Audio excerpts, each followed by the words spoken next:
지금 인천공항이 감당 불능 상태입니다. 하루 입국자 20만 명. 전 세계 한국 대사관은 비자 신청자들로 마비됐고 장기 체류 비자가 작년 대비 3배로 폭증했습니다. 이건 관광붐이 아닙니다. 선진국 시민들이 한국에 머물고 있습니다. 독일 기자, 프랑스 청년, 캐나다 가족. 이주 계획이 2개월이 됐고 관광 비자가 취업 비자로 바뀌었습니다. 베를린 본사는 귀국 명령을 내렸습니다. 그가 답했습니다. 직접 와보세요. 도대체 무엇이 이들을 붙잡고 있는 걸까요? 지금부터 숫자로 설명되지 않는 한국의 진짜 이유를 들려드립니다. 한국 최고라고 댓글을 남겨주세요. 여러분의 구독과 좋아요는 아주 큰 힘이 됩니다. 인천공항 입국장이 미어터지고 있었어요. 사람들이 끝없이 줄지어 서 있었습니다. 유럽에서, 동남아에서, 중동에서, 아메리카에서 온 세상 사람들이 다 모인 것 같았어요. 저는 카메라를 들고 그 광경을 담았습니다. 이게 제가 한국에서 본 첫 번째 장면이었어요. 저는 마르쿠스입니다. 베를린에 본사를 둔 유럽 언론사 특파원이에요. 15년 경력이죠. 중동 분쟁도 취재했고 난민 사태도 다뤘습니다. 이번엔 한국이었어요. 본사 편집장이 저를 불렀습니다. K-팝, K-드라마, 한국 문화 열풍. 전 세계가 한국에 열광하고 있다는 거였죠. 우리도 특집을 만들어야 한다고 했어요. 기획 의도는 명확했습니다. K-콘텐츠 열풍, 그 이면의 진실을 파헤치는 거였어요. 과연 건강한 문화 교류인가, 아니면 맹목적 추종인가? 균형 잡힌 시각으로 접근하되 비판적 관점도 놓치지 말라고 했죠. 취재 기간은 3주였습니다. 카메라맨 1명과 함께 서울행 비행기에 올랐어요. 11시간 비행 끝에 인천공항에 도착했습니다. 입국장으로 향하는데 사람들이 너무 많았어요. 평일 오전인데도 이렇게 붐빈다고요? 줄을 서며 주위를 둘러봤습니다. 대형 캐리어를 끄는 가족들, 배낭 하나만 맨 젊은이들, 정장 차림의 비즈니스맨들. 다양했어요. 카메라를 켰습니다. 주변 사람들에게 간단히 물어봤어요. 어디서 오셨나요? 한국엔 왜 오셨나요? 대답이 예상과 달랐습니다.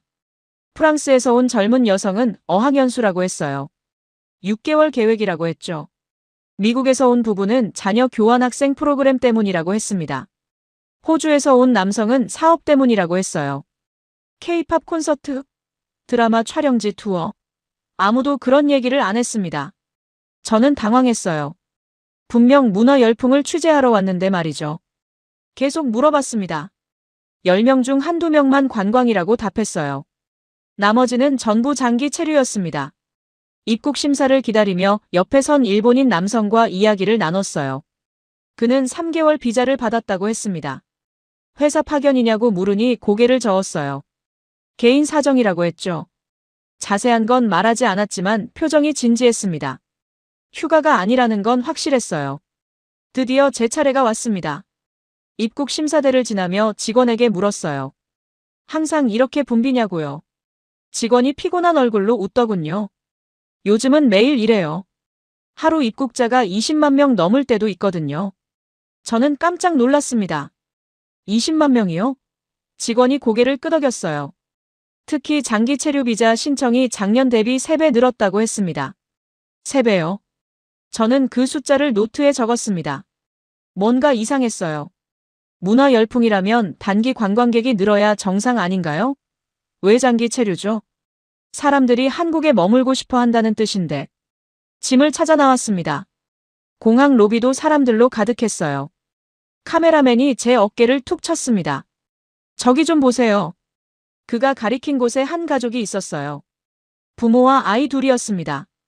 캐리어가 5개나 됐어요. 명백히 이사짐이었죠. 호텔로 가는 리무진 버스에 앉았습니다.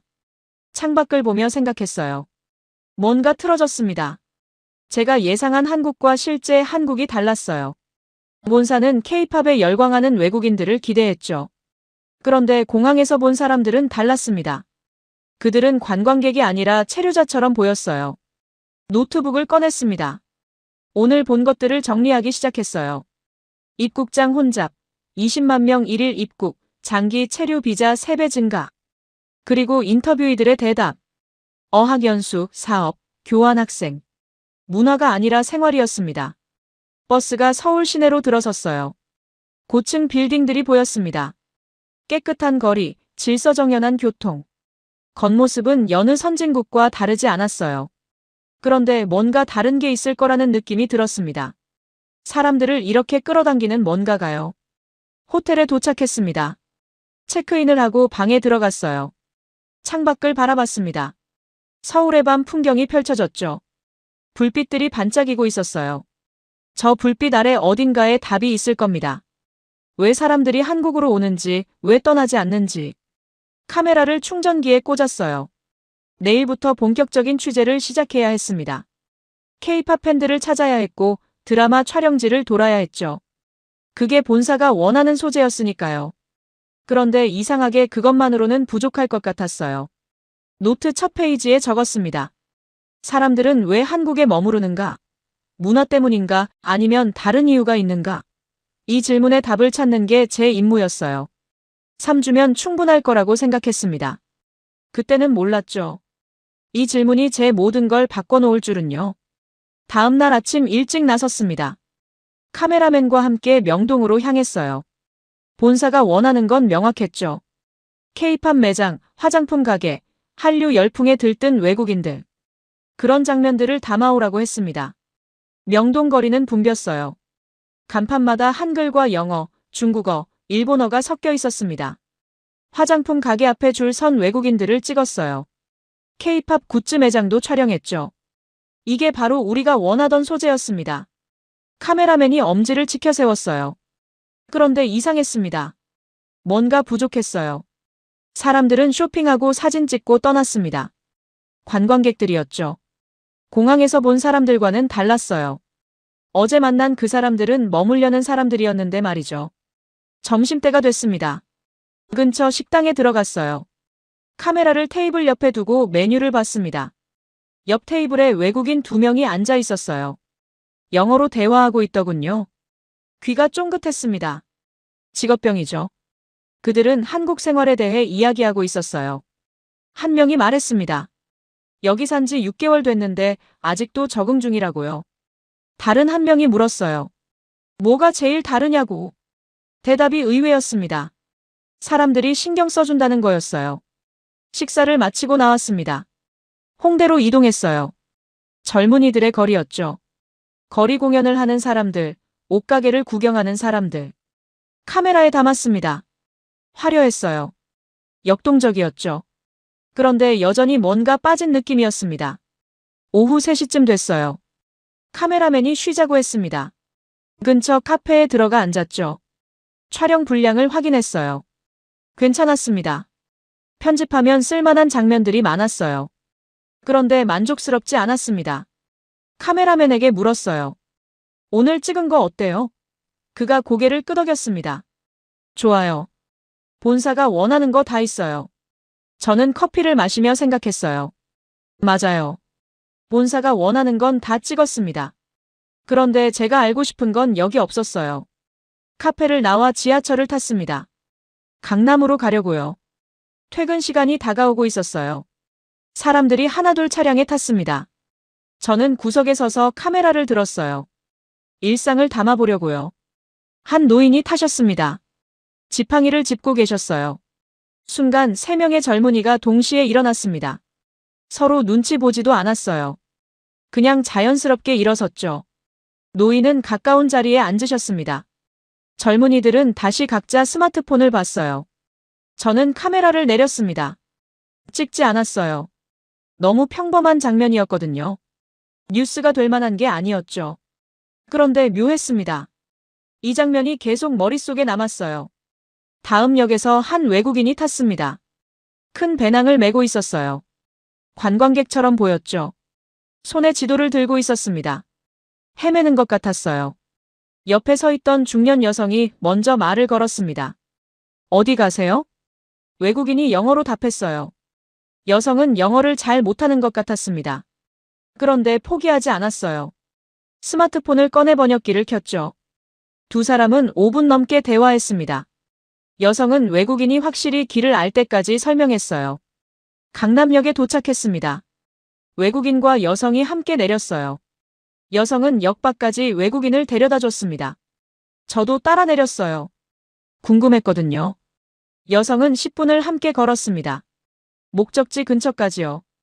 그리고 손 흔들며 돌아갔죠. 저는 그 장면을 다 찍었습니다. 카메라맨이 물었어요. 이거 왜 찍으세요? 뉴스감이 아닌데요. 저도 알았어요. 그냥 찍고 싶었습니다. 저녁이 됐어요. 호텔로 돌아가는 길이었습니다. 지하철에서 또 장면을 목격했어요. 한 여성이 핸드폰을 떨어뜨렸습니다. 바닥에 굴러갔죠. 앞에 앉아있던 남성이 주워서 건넸어요. 여성은 고맙다고 했습니다. 남성은 고개만 끄덕이고 다시 책을 봤어요. 호텔방에 들어왔습니다. 오늘 촬영 분량을 확인했어요. 명동 쇼핑 장면, 홍대 거리 공연, 강남 야경. 충분했습니다. 3주치 소재 중 하루치는 확보한 셈이었죠.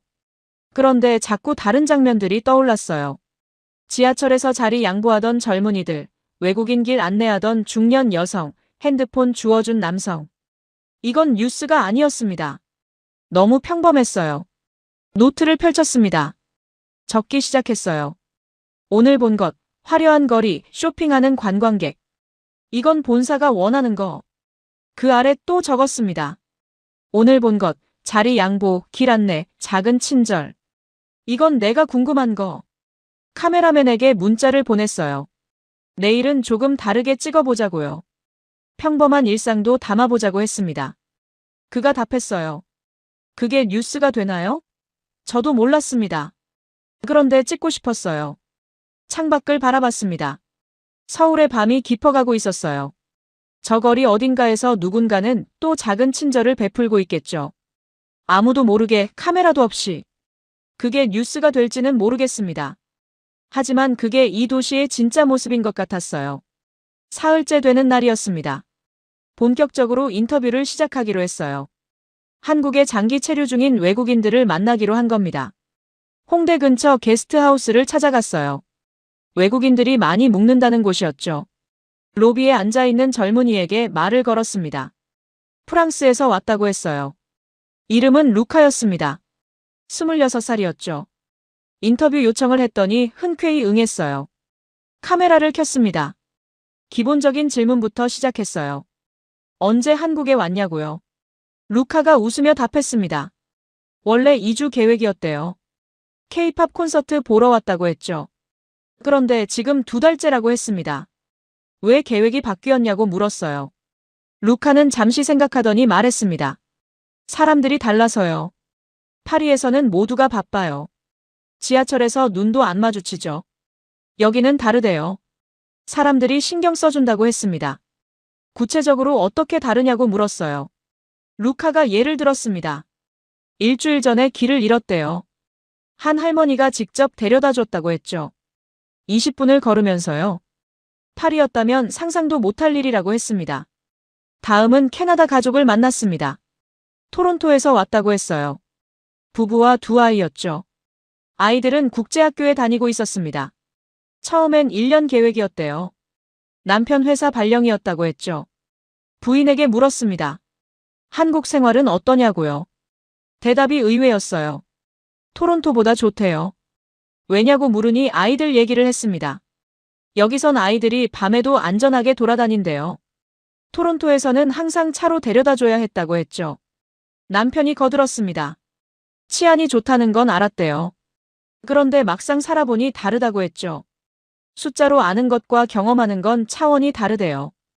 아이들이 저녁 9시에 편의점 가는 걸 걱정 안 해도 된다고 했습니다. 오후에는 이태원으로 갔어요. 한 카페에서 일본 여성을 만났습니다. 32살이었어요. 도쿄에서 5년 살다가 한국에 온 지 8개월 됐다고 했죠. 왜 한국으로 왔냐고 물었습니다. 여성은 잠시 머뭇거렸어요. 그러더니 조용히 말했습니다. 도쿄에서 외로웠대요. 아파트에 5년 살았는데 옆집 사람 얼굴도 몰랐다고 했죠. 여기선 한 달 만에 아는 사람이 10명 넘는다고 했습니다. 어떻게 알게 됐냐고 물으니 대답이 단순했어요. 그냥 말 걸어준대요. 카페에서, 지하철에서, 공원에서. 처음엔 당황스러웠다고 했죠. 일본에서는 모르는 사람한테 말 안 거니까요.